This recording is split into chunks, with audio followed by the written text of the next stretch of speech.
Hello everyone, and welcome back to SliverStar Arcade and more, the Great Ace Attorney. In the last episode, we convinced the jury to overturn their decision of guilty, and we have caused the trial to continue. And we have also are pretty much on our way to proving that that there was a fifth person on that carriage, and that the man that the witnesses saw was not Mr. McGillard. Let the proceedings be resumed. Mr. McGillard? Oh god, what was his voice? What was Mr. McGillard's voice? Have you been listening to the discourse of the day? What was that? Like some peppy Irish kind. To be sure I have, my lord. That wasn't the voice. To be sure I have, my lord. There are now two matters on which the court desires to hear from you. The first is whether or not there was a third party with you in the omnibus cabin, as proposed by the defense. The second is that if such a person was indeed present, why did you conceal that fact from the police? Begad, no, 'tis not in my nature to hide anything at all. I don't think that was his voice. Just answer the questions, please. The truth of the matter is, I've been desperate about this. I've been desperate about this all along. Do I tell you all or keep me mouth shut? Tell us what, Mr. McGillard? The fine fellow representing me is absolutely right. In the carriage on the night with myself and the other man, there was another passenger. It's true? Aye, and 'twas me who helped the little urchin get away after it all happened. You... What?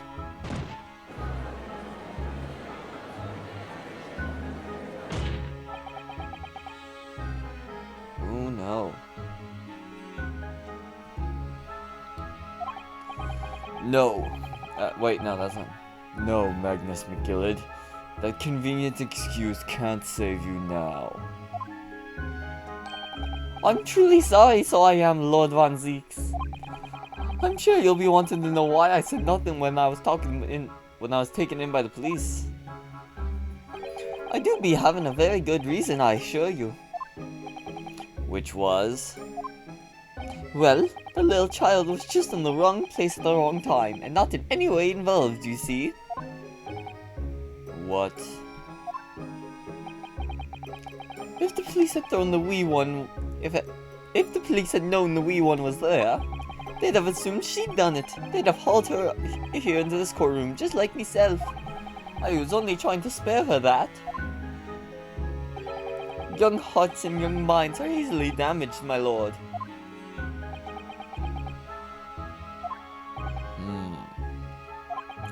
And who was this young child of whom you speak? That I don't know. You don't know? Aye, well, the wee thing just happened to be in the carriage that night. Never saw her before or since. Objection!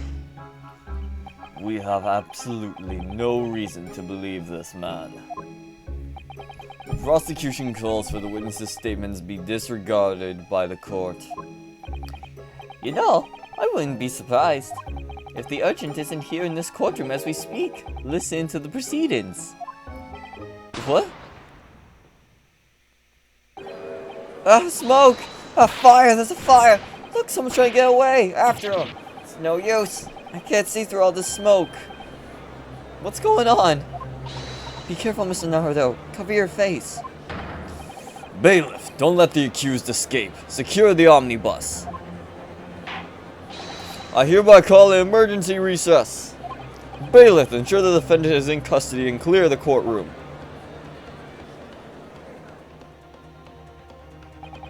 We were hurriedly removed from the smoke-filled courtroom by the bailiff.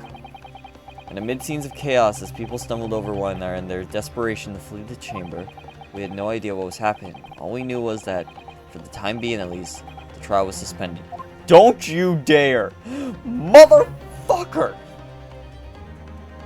5 minutes! 5 minutes was all I had to add.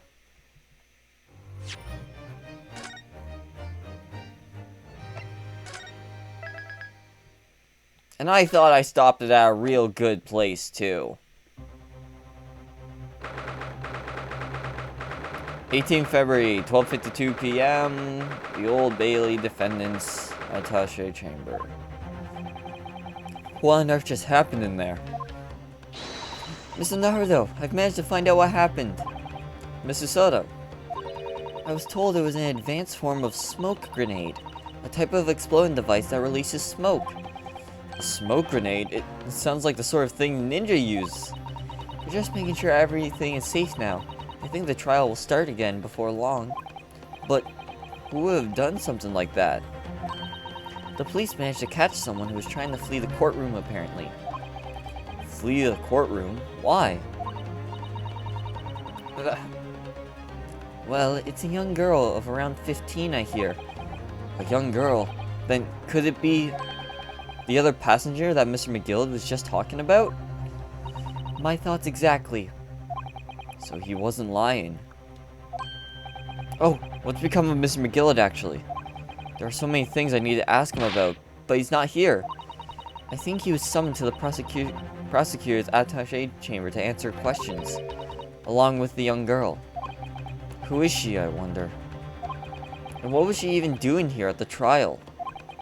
She was taking a huge risk, and for what possible benefit to herself? There's another matter that's troubling me. What's that? The 20 pence. Oh, according to the coachman, Mr. Beppo, he took 4 passengers that night at a fare of 5 pence each. That comes to a total of 20 pence exactly. But now it seems there were, in fact, 5 passengers, which means the figures don't seem to add up again. She's right. This is strange. Well, either everyone was charged. Well, no, because the other witnesses testified that they charged 5. Maybe Mr. Beppo charged 5 because the girl rode for free. Counsel for the defense, kindly proceed to the courtroom.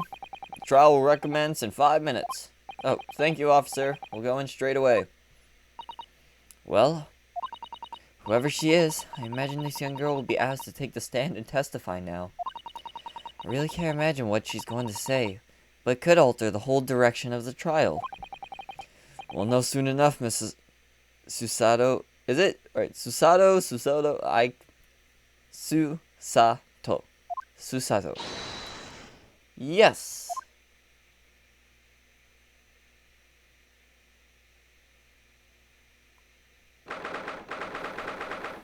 '18th of February, 1 p.m., the Old Bailey courtroom.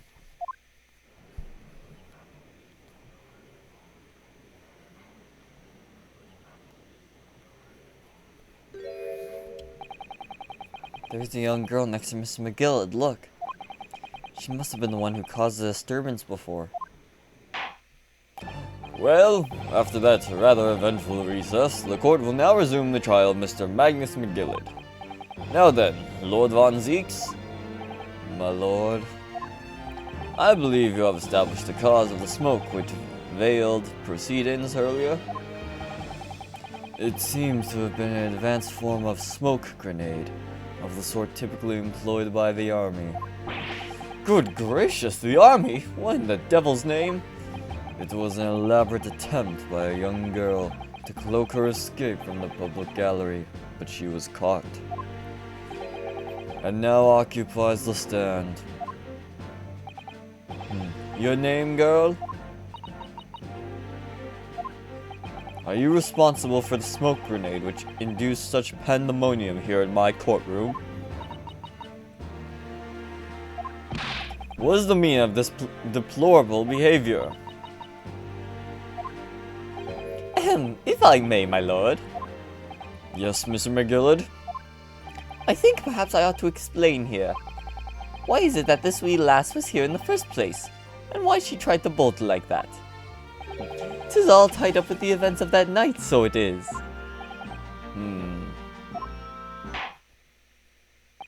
Very well, Mr. McGillard. Give your testimony.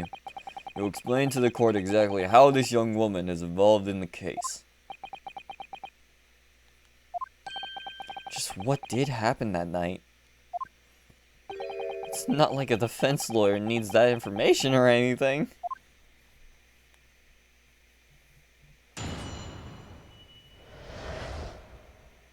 The young girl.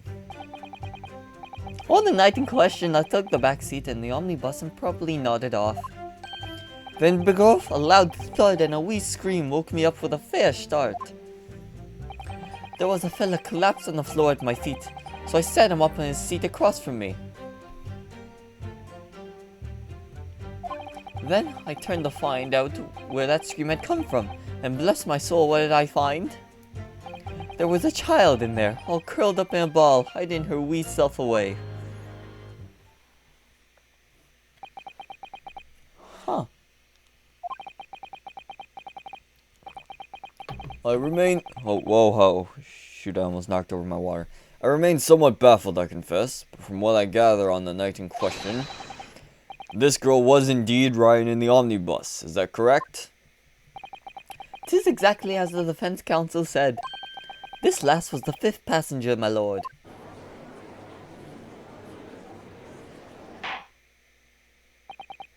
Very well. The defense may now cross-examine the witness. Are you ready, counsel? Yes, my lord. Or rather, no. I have no idea where to start.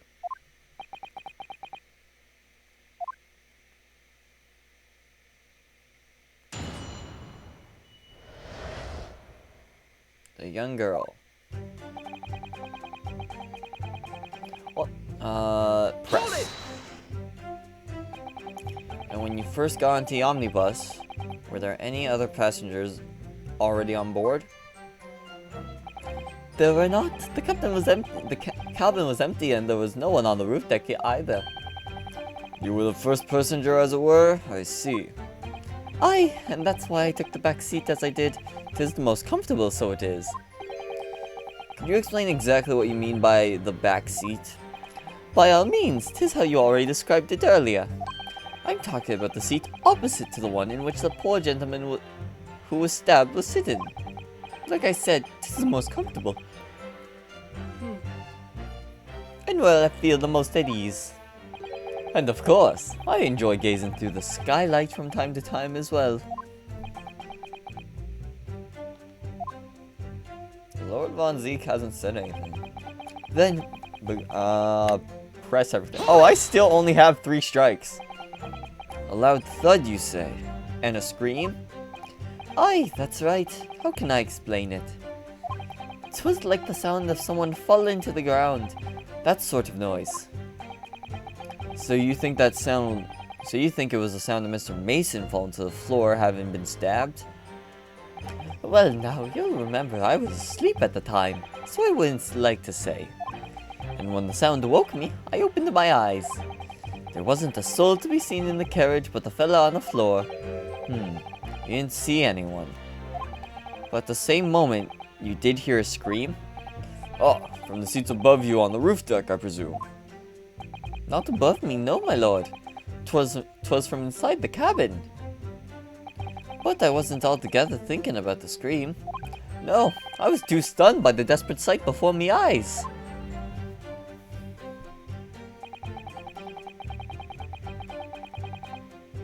Hold it! You set him up? The victim, you mean?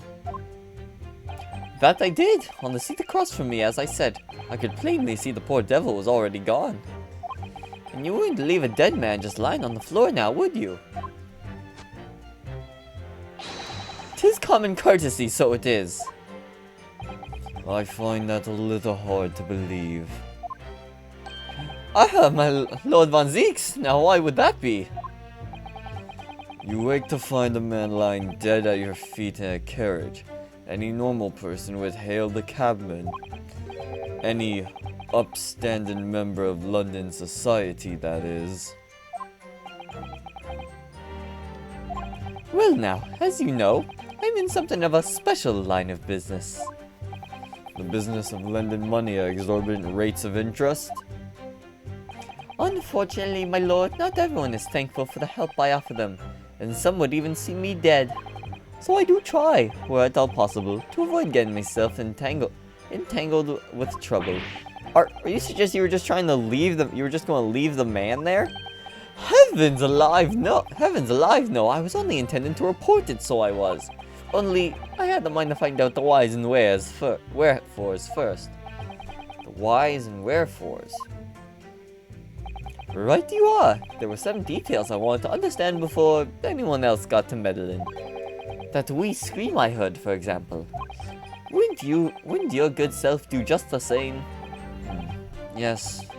The scream he says he heard at the same time as the thud of the victim collapsing. Then I turned to find out where the scream had come from, and bless my soul, what did I find? I'm afraid I don't understand. I'm sure you told the court that there was no one else in the carriage except yourself and the victim. So I did, sir, so I did. As far as I could see, that is. What do you mean by that? Well now, 'tis a queer thing. The wee scream I heard as I woke up. It came from, if you'll excuse the vulgar expression, under me backside. Good gracious! Under your backside. And when I lifted the seat on which I had been sitting, I found there was a wee cubbyhole there for storage. Mr. Naruto, can we examine the omnibus ourselves, remember? Yes, of course, the whole bus was submitted as evidence. This would be a very good time to have a thorough look around inside. And that's when I found her. There was a child in there, all curled up in a ball, hiding her wee self away. Hold it! You say she was hiding herself? Aye, that's right. 'Twas hard to see in the dim lamplight, but she was all curled up in a wee ball when our eyes met. Well, my heart nearly stopped beating in me chest. Ugh, you're really overreacting this. Still and all, I pulled her out from under there and sat her on the seat opposite so I could have a wee chinwag with her. The seat opposite. That's right, just next to the dead gentleman there. You sat this young girl next to a corpse, sir. Well, as I'm sure I mentioned, a gentleman in my position can all too often find himself in mortal danger. So, I needed to find out just who this urchin was, you see. And while I was in the middle of talking with her, I heard another scream, a fella's voice this time. Presumably that scream was Mr. First, who was sitting on the roof deck seats. Right you are again, I would say, sir. Looking down through the skylight. He must have seen this young girl and the gentleman with the knife in his belly. In other words, the previous witness did not, in fact, see you at all, Mr. McGillett. What they believed to be yourself and the victim was in fact this girl and the late Mr. Mason. Aye, my lord. I was, as I think everyone understands now, sat at the back of the carriage out of sight. They are about the same height. It is certainly plausible. The defendant is somewhat diminutive in stature, and readily confused, perhaps, with this young girl. After that, of course, with the scream from the gentleman over us, the driver realized something was wrong and pulled up the horses. Thank you, I've heard enough. The events as explained are clear in my mind. However, at least one conundrum remains. Who is the girl? Her name is Gina Lestrade, my lord. Or Lestrade? Gina. Her name is Gina Lestrade, my lord. She does chancer, earns her crust among large crowds, relieving people of their purses. What's commonly called a pickpocket. What? This girl here, a petty thief.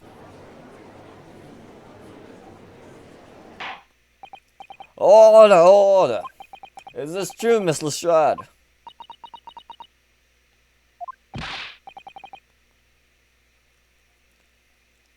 Lestrade. I'm going to keep saying Lestrade. Miss Lestrade, you will answer the question. Oh! Ah! How dare you! What is the meaning of this? Ah! The girl! She's gone!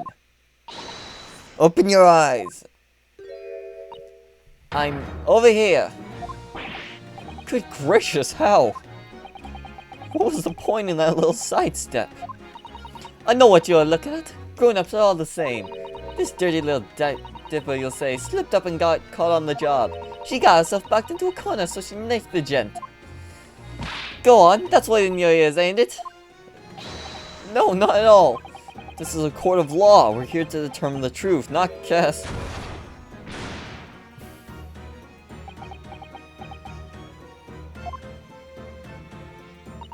Look, knives are for cowards. Only thugs use weapons like that. All I need for what I do is these fingers. I'm a professional, alright? Maybe not in your eyes, but I got pride in what I do. Let me guess, you don't count smoke guns among weapons for thugs. Oh, this? Yeah, this was in the bag I lifted the other day. Down where they keep the four-wheel drags. It's nice, isn't it? I like the pink best. That is Sherlock's gun. Do not wave that thing in my direction again. So, you admit that you were riding the omnibus on the night in question?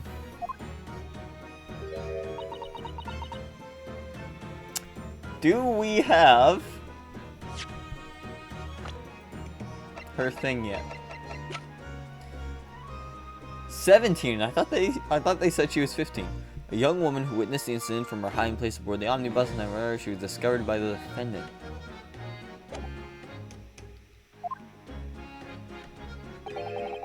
Tis alright, lass. You can tell them the truth now.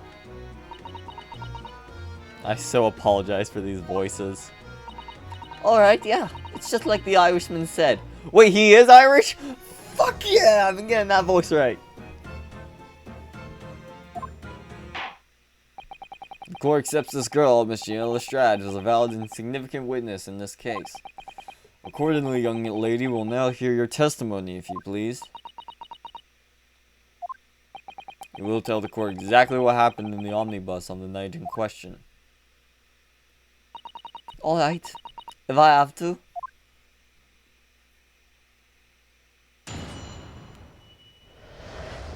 What the girl saw. So I snuck inside the carriage before they hooked up the horses, just like always. So it was right old waste of time. I got nothing to show for me troubles that night. I tell you can't see a blind thing in that hiding place. It's pitch in there. Then after a while, I heard this loud bang. It jumped out of me skin, I did. And a scream just came out. It's because of that swell found me. He did help me get away, mind. Yes, he let you go. I fail to understand why you would let this street urchin go, Mr. McGillard. Oh, 'tis simplicity itself, me lord. You see, she couldn't possibly have killed the other passenger. I knew that for a fact. How? As I'm sure I said before, sir.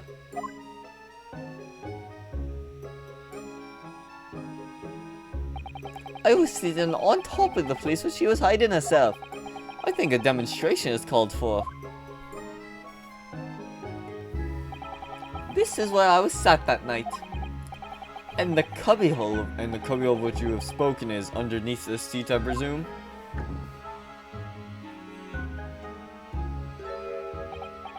Yes, it does appear just large enough to accommodate someone of the girl's stature. Aye, but of course, the wee lass was stuck in there. Because I parked myself on the seat for the duration. Oh! So you see, that's why I let the lass bolt. I knew that if the police found her there, they'd automatically assume she'd done it. But I couldn't live with myself if her young life was ruined when all the time I knew she was innocent. Even though you must have realized your actions will result in your own innocence being called into question. Not at all, me lord, not at all. I knew in my own heart that I was innocent. So I thought it was worth taking a punt on my own good name for the sake of this lass's fortunate lass. Or less fortunate. My goodness. What a perfect gentleman. My lord. This fine example of man cannot possibly be guilty of a heinous crime like this. I'm ashamed of myself for ever doubting you, sir.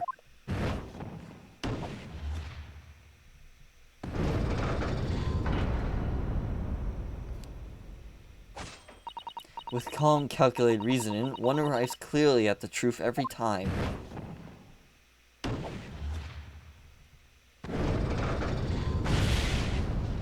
There's no way the trial's over that quickly.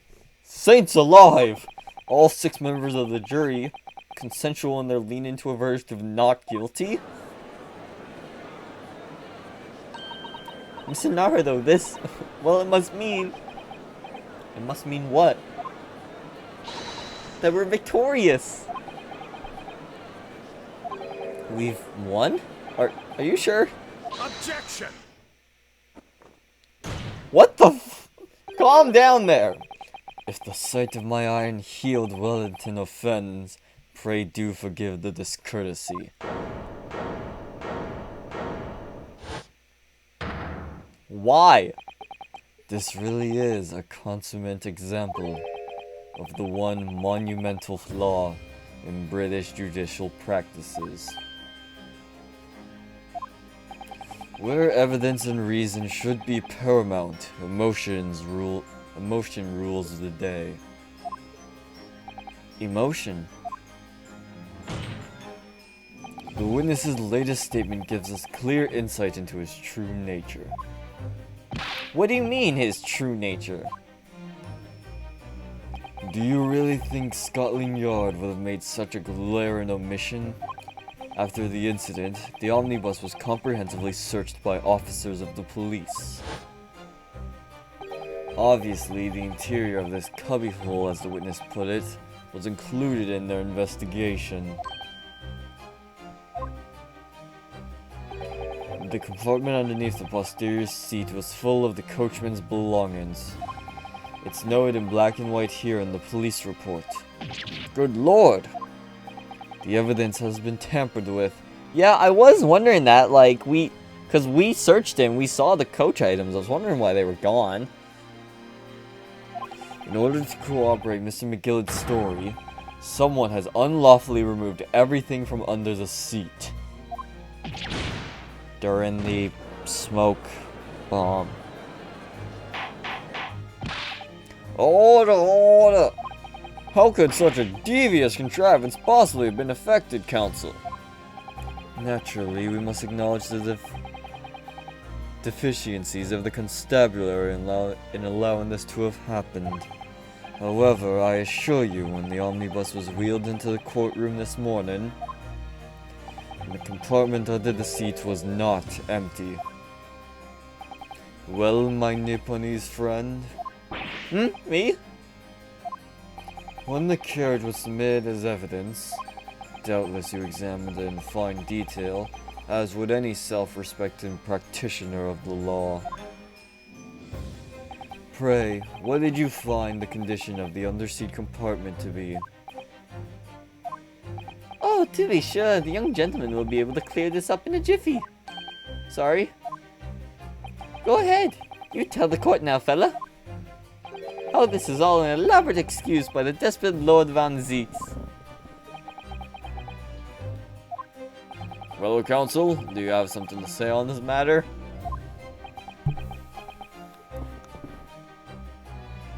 Innocence or truth? How am I supposed to answer? What can I say but to save that little compartment under the seat in the omnibus?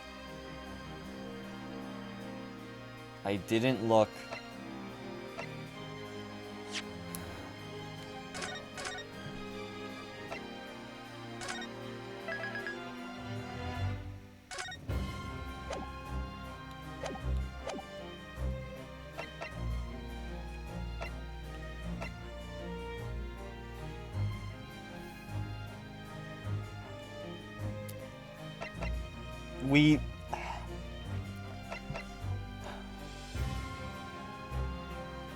the theme in all the Ace Attorney games, regardless of if your client is innocent or not, is the ultimate pursuit of the truth.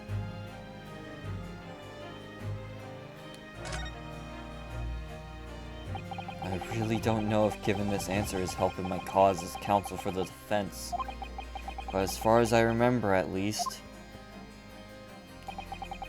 when I first examined the compartment, I'm fairly certain there was a number of articles inside, yes. Are you sure, counsel? Bewitched! What are you saying by now, you daft jaw? I thought you were on my side here!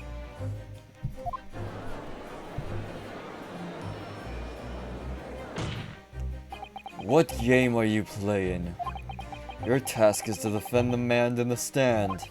Why would you say something to compromise his position?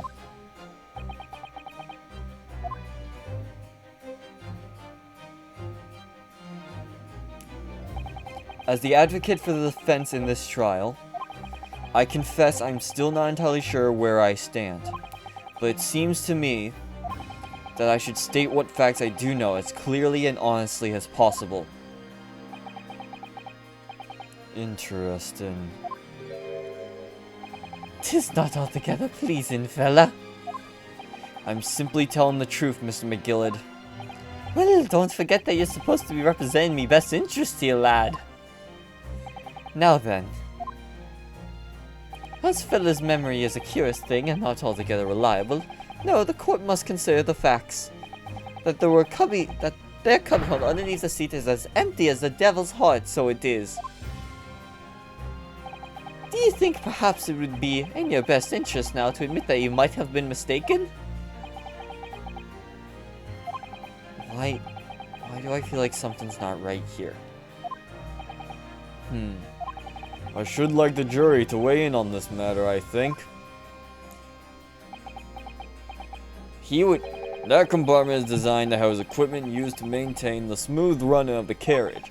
The Guild's rules state that the omnibus should be properly and fully equipped at all times, so it certainly wouldn't have been empty on the night in question. Beppo isn't that irresponsible. That money-lending fleecer and the pick purse are lying.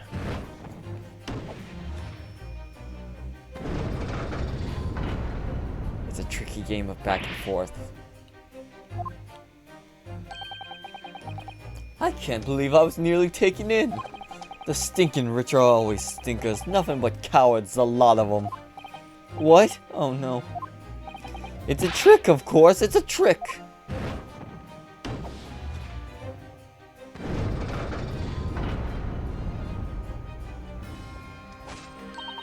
Quite so. I must concur here.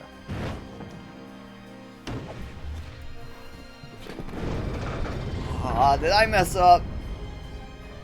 With calm, calculated reasoning, one arrives clearly at the truth every time. Yes, but every time a different truth, it seems.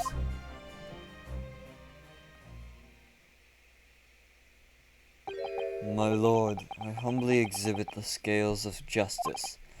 Clearly, a verdict of not guilty at this time would be wholly inappropriate. Thank you, counsel. But before we proceed any further, there is the matter of the outstanding cross-examination. Counsel for the defense, begin your questioning of the witness, please. Yes, my lord. What just happened? The whole balance of the trial just shifted almost beyond recognition. The Reaper of the Bailey is at work, it would seem. No, we shot ourselves in the foot! If we said nothing... Oh, if we said nothing, then the Guildmaster would have said whatever, and we would have been labeled as dishonest.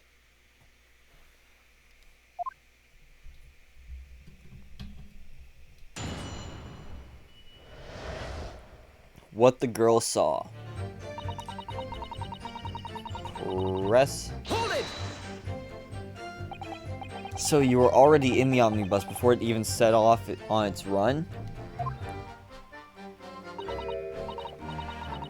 But yeah, I mean, what's the point of spending a joey to make a few bob, eh? That's a rum idea, isn't it? That is a very nice coin animation.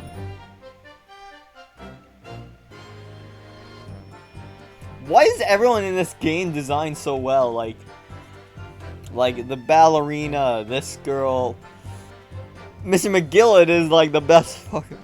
Well, I guess it's rude to call him a leprechaun, but that's clearly what they were going for. The exaggerated top hat, the exaggerated movements covered in jewels, like... Him being Irish, they were clearly trying to make a leprechaun character. The designs in this game are so good. I suppose she means there's no point spending money to make money. It actually makes sense. Counsel, may I remind you that this girl is a petty thief? Kindly refrain from entertaining her tenants. Well, that does clear up the little mystery of the fares and all. 4 paying passengers at 5 pence apiece, making the 20 to which the cabman testified, and 1 little scapegrace riding for free. The red conch of the driver always goes for some grub before his last run, see? So that's when I slipped into the carriage and got myself hidden under the seat. Nice and easy, right? But your hiding place is a storage compartment. Full of equipment for the coach, no?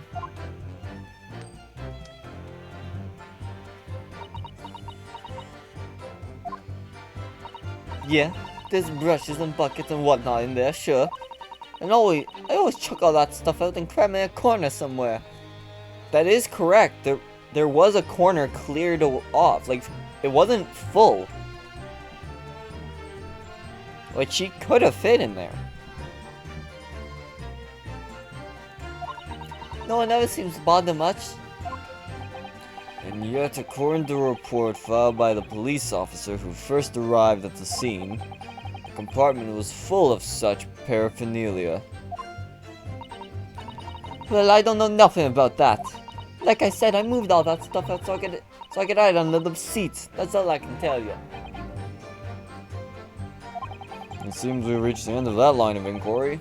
Continue. Got pause for a second. Never mind, don't got pause at all.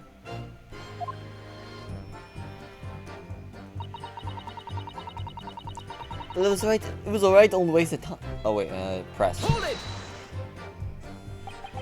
A waste of time. Why is that?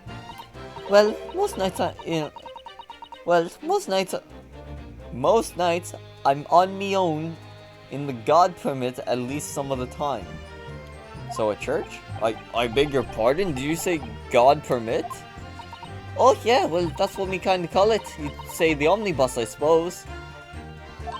Point is, any normal run the carriage ain't got no one in it for a while.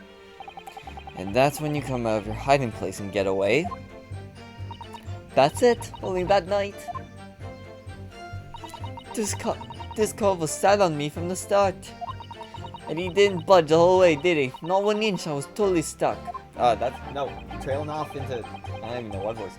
You mean to tell us that you were present in the carriage for the duration? You were under the seat the entire time while the events unfolded in the enclosed cabin. Yeah, right, mister? To be sure. I was shocked as anyone. You don't expect to lift the cushion you've been sat on and find a child now, do you? So this Miss Lestrade couldn't possibly be the culprit then. I'll tell you, you can... wait, no, just press. So you couldn't see out into the cabin at all? Not a jot. Most days I push the cushion up with me head and look out the crack. I push the cushion up with me head and look out the crack. But I can have a butcher's at who's gonna fiddle. I thought you were a pickpocket, not a butcher. I mean, I can have a look. The seat I get under ain't as pushed as the other ones, see? So most of the time, passengers plant themselves opposite. But for some reason that night, this here Irishman spent the whole journey right over me head. And for that reason, you weren't able to push the cushion up to peek out, I see. Truth is, I ain't too happy in small dark places. Feels too much like being thrown in the clinks. But it's the only place to hide in them carriages, so it's Hobson's choice. Why doesn't she just stick to picking people's pockets and open them? I'd say there's some reason that she's not letting on, judging from her demeanor. So anyways, I was a bit scared. I had just stick it out under there. Nothing else for it. Oh, I'm so sorry for these voices. I like this music though. When you say a loud bang, do you mean the noise of someone falling to the floor? Could have been, I suppose. I don't remember so well. Point is, it made me jump. You let out a scream involuntarily? That's right. And then I felt the cushion over me had get lighter all of a sudden. Presumably when the defendant got up in order to help the victim, yes. Or not. It could equally have been the moment the accused stood in order to stab his victim, could it not? Well, girl, did you see what happened at that crucial moment? Yeah, I saw it. I pushed up the cushion and had a quick butcher's while I had the chance, didn't I? The Irishman was sitting up the bloke who had fallen on the floor on the seat opposite. That matches Mr. McGillard's account, of course. But then, the fellow suddenly turns around and looks right at me. I sunk back down again, but it was too late by then. I should never have risked looking.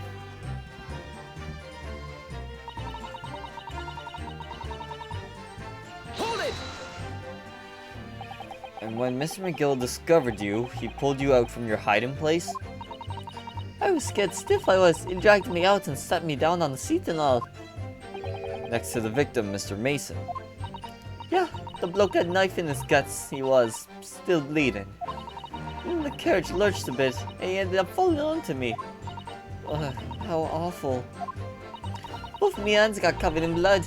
Made me feel sick as a dog. Both her hands covered in blood. That must be what the rooftop passengers saw.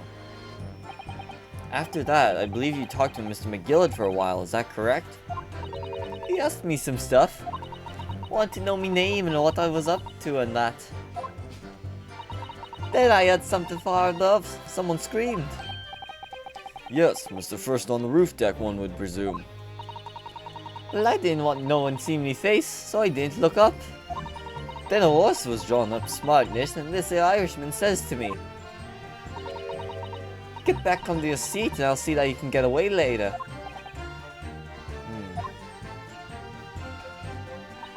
All 6 members of the jury had decided the defendant was innocent. For one brief shining moment, yes. It's clear that they are still very unsure. If we could just find some conclusive piece of evidence among this new testimony, I'm sure we would clinch the verdict we want. Yes, I think you're right. I have this niggling feeling. Something's bothering me. I just can't quite put my finger on it.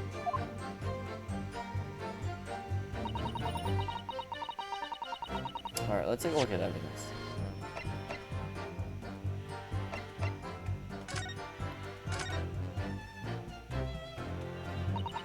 Now let's open the door.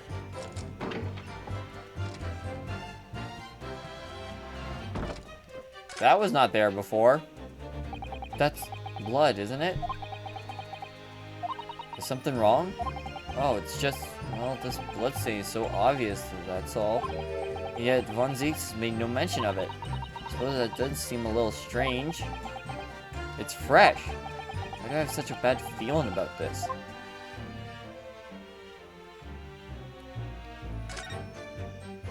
The seed and its handles.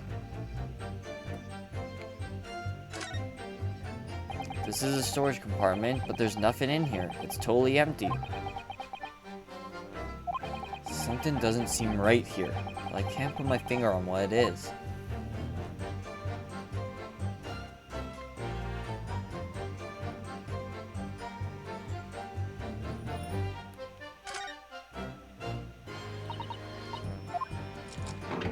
Yeah, that blood stain was not there before.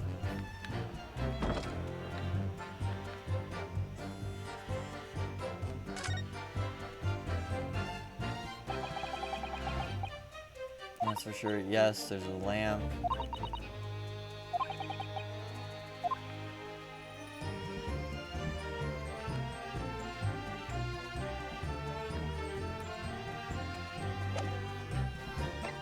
And then there's the matter of the leather gloves.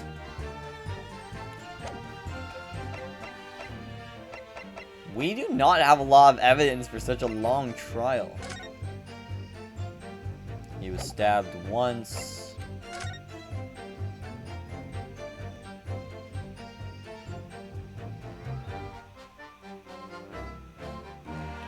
He's missing a button. I wonder if that would come into play later.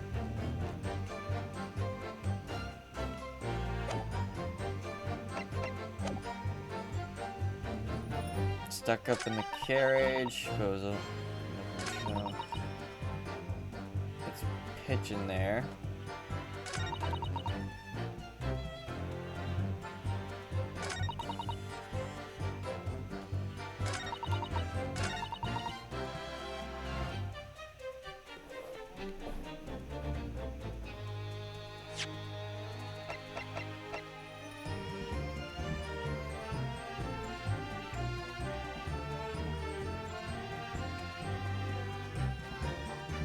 Alright, I'm gonna save real quick. And we're just gonna present everything. I have a suspicion of what it could be. But also at the same time, like...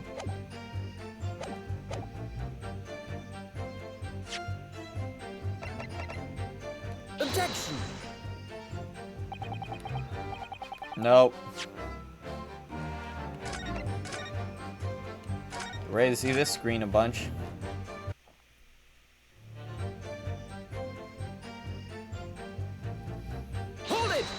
Whoops, did not mean that.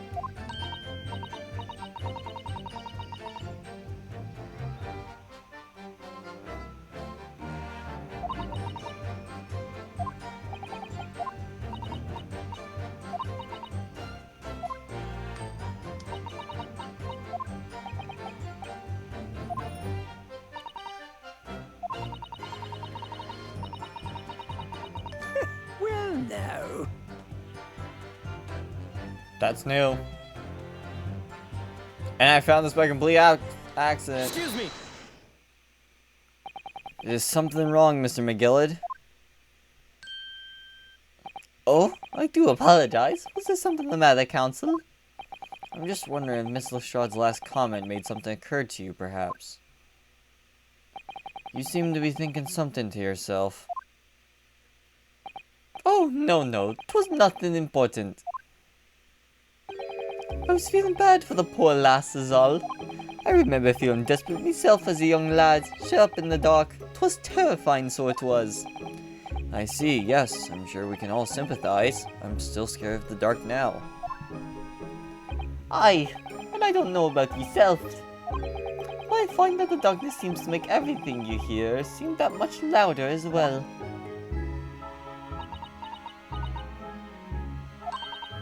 Yeah. I suppose it does, maybe. Miss Lestrade? Did you hear something that night? Anything, an unusual noise, perhaps?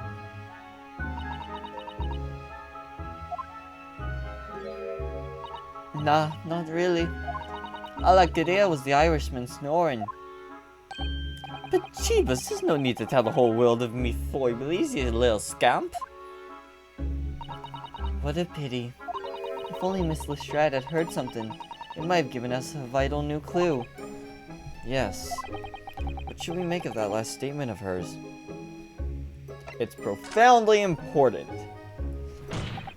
My lord, I believe the statement just made by the witness is profoundly important. Profoundly important? But, well, she said was that she heard nothing. Yes, which is the profoundly important point. I'm almost sure of it. I'm almost sure that I don't understand the inner workings of your Eastern mind, Counsel. Nevertheless, Miss Gina Lestrade, you will supplement your formal testimony by repeating that last statement, please. What? Clement, what are you on about? Don't give me all your fancy talk. I know what you're trying to do, but it won't work on me. That's right, insult the judge. Always a good move. I was straining my ears to work out what was going on, but all I could hear was snoring. Okay.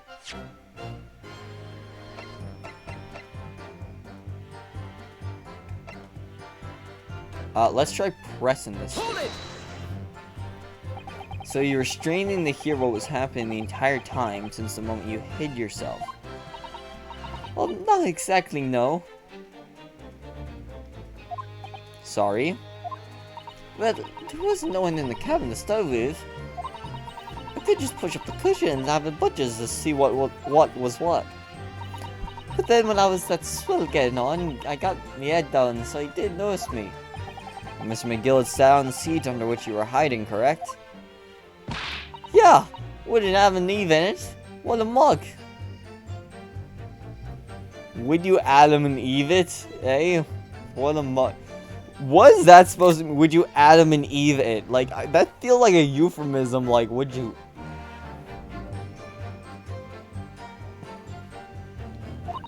So then all I could do was listen.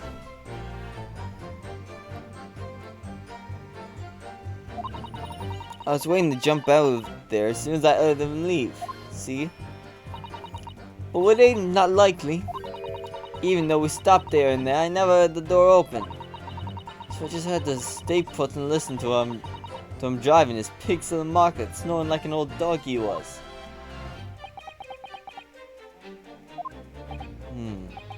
Are there any conclusions we can draw from that, I wonder? Doesn't add up. Miss Lestrade, what you just told the court is clearly at odds with the facts. At odds? Are you sure, man? Absolutely.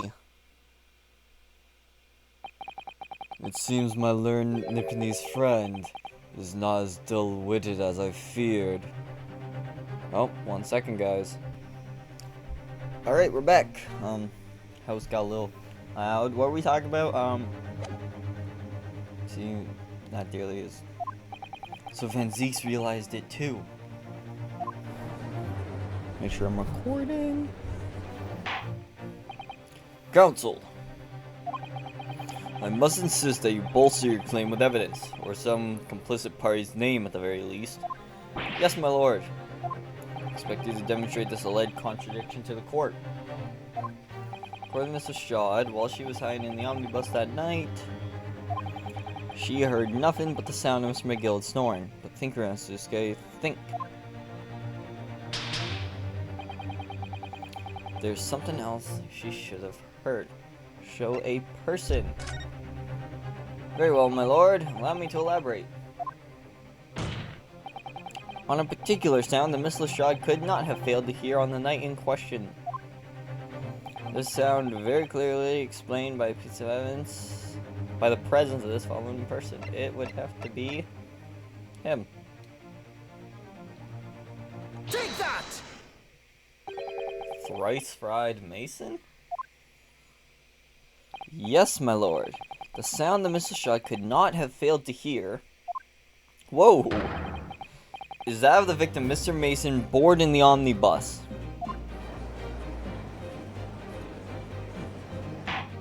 Order. Explain your reasoning, counsel. Ms. Lestrade, allow me to confirm something. You claimed earlier that you were the first person on board the omnibus. Is that correct?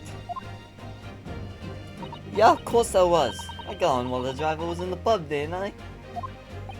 And the next person aboard the omnibus was Mr. McGillard? That it was. Not a soul was in the cabin when I climbed aboard. At least, not in plain sight.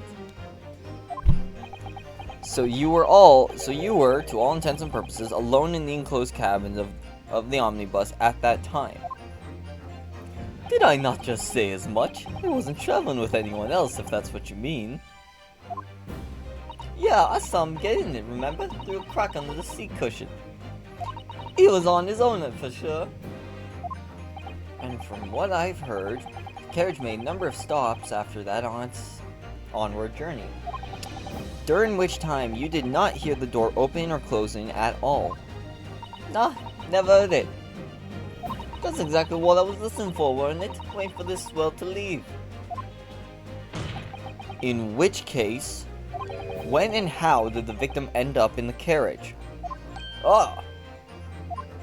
We know that the victim collapsed inside the enclosed cabin of the omnibus. Therefore, Miss Lestrade's statements about what she did or did not hear is at odds with the facts.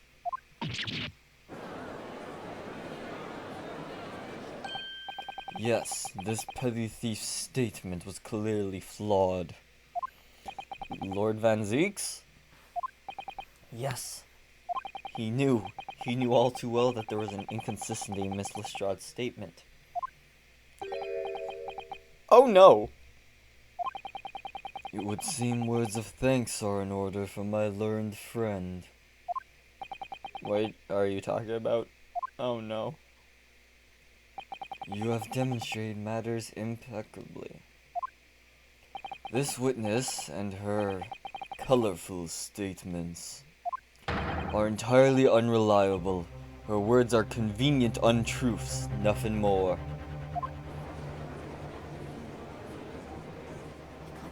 He's dead right. How could the victim possibly not have boarded the omnibus? That makes no sense whatsoever. And this girl is a pickpocket. Let's not forget that. Oh no.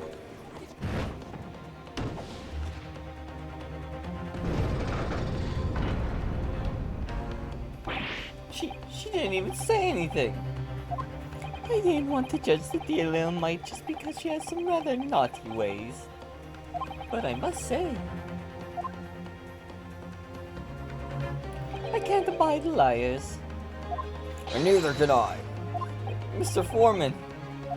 I didn't want to judge the girl just because she has some less than salubrious ways.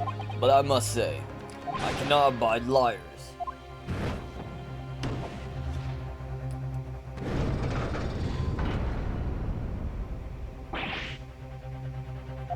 So no, that's 5 jury members leaning towards guilty. Oh no. Maybe he did do it. Well, your consideration for others is refreshing, my Nipponese friend. To the considerable troubles you have spared me.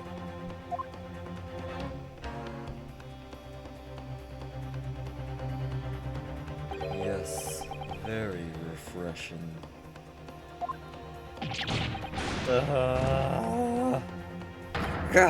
What are you playing at? Have you forgotten who you're working for, you useless Eastern American? I can't speak. This is carnage. It's perfect. Hey, put that tongue away. Juror number 2 is the only one left. Mr. Naruto, the way this is going, I know if we can't find some new ways to convince everyone of Mr. McGillad's innocence, the judge will rule and we'll have lost. I very much wanted to believe the words of one of London's most respected gentlemen. But those of us in service know we must accept hard truths. Hold it! Was that us? Yes, the witness's last statement seemed to have revealed a critical inconsistency in her story. However, if we consider the possibility that her statement is in fact the truth, it may shed an entirely new light on this whole case. What are you saying? The skylight. He got in through the skylight because there's a latch on it. Counsel? I'm sorry, sir. Whatever do you mean? Counsel, I will not tolerate your attempt to prorogue my adjudication. Explain yourself at once. When the accused boarded the omnibus on the night in question, the victim was nowhere to be seen. Subsequently, the carriage door was not heard open a single time, as testified by the witness on the stand. Because he got in, locked it. Oh, I get it. Oh, I get it. So the thud was Mr. Mason dropping in from the skylight, to which Mr. McGillad stabbed him and then put him onto the seat adjacent from him. Or opposite from him. Quite clever. And yet the victim's body was found inside the carriage. Because we do know there's a latch on top. If this petty thief's words are to be believed, how do you explain the victim's miraculous appearance inside the cabin of the omnibus?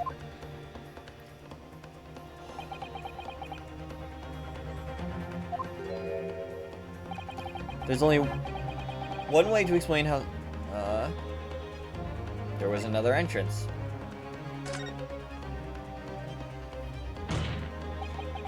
If the door wasn't opened even once, then the only explanation is that the victim entered the enclosed cabin some other way. Objection! I wonder what new fantasy you would come up with in your blind panic. But behold, the omnibus is here for all to see. Only one side of the enclosed cabin is furnished with a door. The other has only windows. Fixed windows which cannot possibly open. In short, there is no entrance to the cabin other than the door. Objection! But there could be. There's one possibility you haven't considered.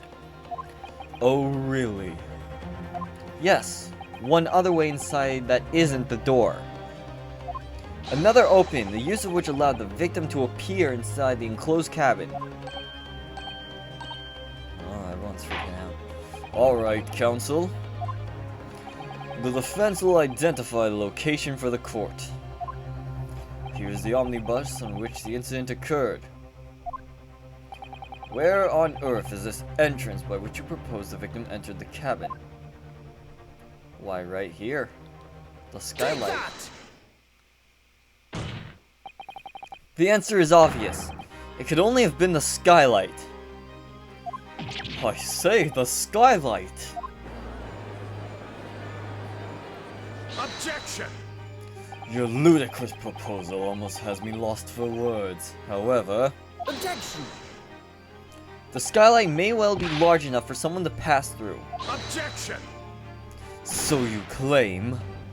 But do you have a shred of evidence to support your addle-brained theory? Both Mrs. McGillis and Miss Lestrade said the same thing in their testimonies. They each claimed to have heard a loud thud, such as the noise made by someone falling to the floor. Yes, which has already been explained. As the sound of the victim falling from his seat, having been assaulted with the dagger. Yes, it has, but would a man slipping from the seat onto the floor really have made such a loud noise as the witness described? A noise loud enough to cause Miss Lestrade to let out an involuntary cry, in fact? Good gracious. Perhaps, in fact, that was the moment that the victim made his entrance into the cabin. No, let me rephrase that. The victim didn't enter the cabin as such. He fell into it. Objection! You're now suggesting that the victim fell from the skylight into the cabin. That's simply impossible. How can you be so sure? Because if the victim had fallen inside through the skylight, as you say, the passengers on the roof deck would have seen it happen. And yet, not one person made mention of such events in their testimony. Well, yes, that's true, but...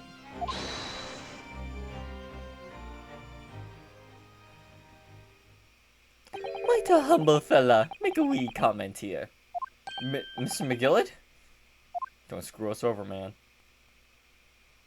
To be sure now, the two fellas who were sat on the roof that testified afore said nothing of the victim falling through the skylight. But it seems to me, my lord, that 'tis not so much a case of them not saying, but... Aye. 'Tis a case of them being unable to say. What? I think perhaps the two fellas do be having something of a compelling reason not to mention what happened. Would you not agree, fine ladies and gentlemen of the jury? Oh my goodness, surely not. Those two chaps on the roof. You mean the ones who stuck that knife in the man were...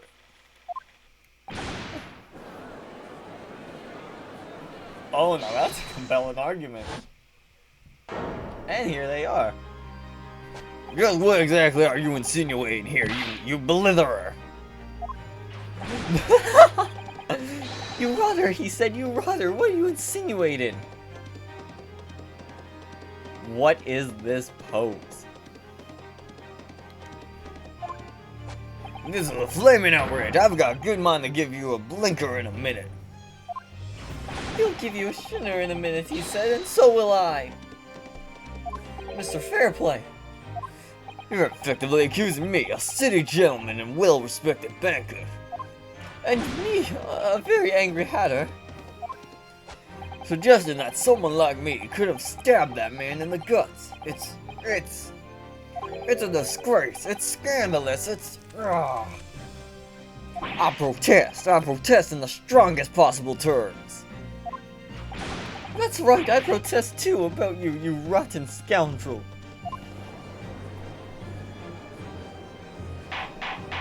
Order. This is not the time, witnesses. I will not permit this wanton invasion of the stand. Return to the attern room at once. But this is beyond reason, my lord. It's outrageous. It's very hurtful, you know. My lord, if I may comment. Go ahead, Lord Van Zeeks. It was the defense that incited this outburst from the witnesses. My learned friend has seen fit to abandon all protocol and accuse the witnesses without proof. Accuse? I never intended to. It seems, young Nipponese, that your command of the English tongue is wanton. You propose to this court that the victim fell through the skylight from the roof deck of the omnibus. That hypothesis cannot possibly stand without the rooftop passengers being aware of the event. Unless we think about this. There were multiple stops. He threw himself in before they were even on the bus. You have branded these gentlemen liars and have intimated their criminal guilt. In our British courts of law, this is what is termed a baseless accusation. I was rash to put this idea forward without any actual evidence, but you can't just dismiss it without a second thought. What are we waiting for? What are we wasting time for? Get them to testify! I thought there was something fishy about that hat from the moment I laid eyes on the fellow. We have to see this matter through now, one way or another. If there's filth and rubbish in our midst, we must dispose of it at once. Testify! Oh, what's happened, Mr. Naruto? Spectres in the public gallery are in a complete frenzy. Mr. Fairplay and Mr. First, my lord, you will take the stand again and make another formal testimony in reference to the indictment brought by the defense. Well, yes, my lord. I didn't come here for this. I think he might have done it. There's no time to think this through. All I can do is keep pushing forward on the next episode. Thank you all so much for watching. This game is so good and I can't wait to play more of it. So, as always, stay safe. Or well, yeah, stay tuned. Yeah, so stay safe, have fun, and have a great day.